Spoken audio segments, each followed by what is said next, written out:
The voices started 2 weeks after Sarah Chen moved in. She pulled into the driveway after a brutal 10-hour shift at the hospital, exhausted down to her bones.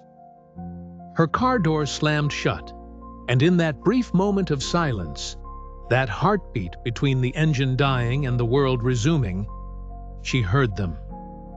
Muffled voices inside the house, having a conversation, the unmistakable rhythm of two people talking, though she couldn't make out the words through the walls. Her exhaustion evaporated, replaced by cold terror. Someone had broken in. Someone was in her house. Sarah crept to the front door, phone in her trembling hand, ready to call 911. She burst inside, ready to scream, to confront whoever. Silence. No TV, no radio, nothing electronic was on. The house sat in that thick, watchful quiet that made her skin crawl. She searched every room, checking closets and behind doors with her phone flashlight. The house was empty, completely empty, but she'd heard them. She knew she'd heard them. It happened again the next night, and the night after that. Sarah would be washing dishes and hear that distant murmur of conversation, a man's voice, deeper, and a woman responding in higher tones she could never quite decipher.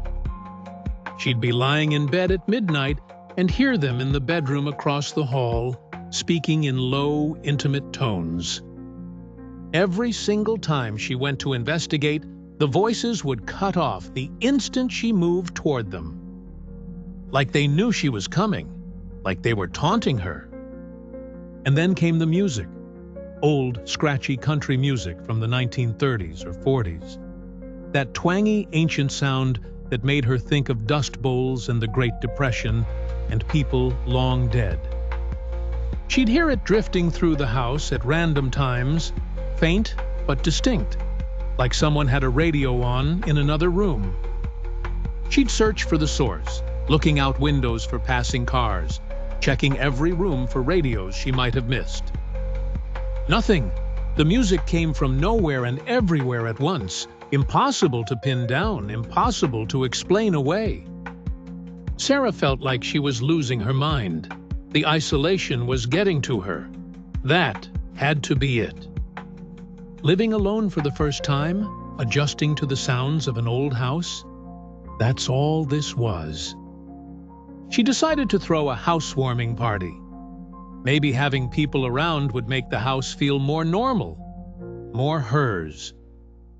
20 people showed up. Sarah's house filled with laughter, music, the comfortable chaos of friends drinking and talking. For the first time since she'd moved in, the house felt alive in a good way, in a human way. Jennifer brought her new boyfriend, a guy named Marcus that Sarah had never met. He was quiet, intense, kept to himself in the corner nursing a beer while everyone else mingled. Then he cornered Sarah in the kitchen, away from the others. "There are people in this house," Marcus said. His face was dead serious, his eyes boring into hers with an intensity that made her want to back away.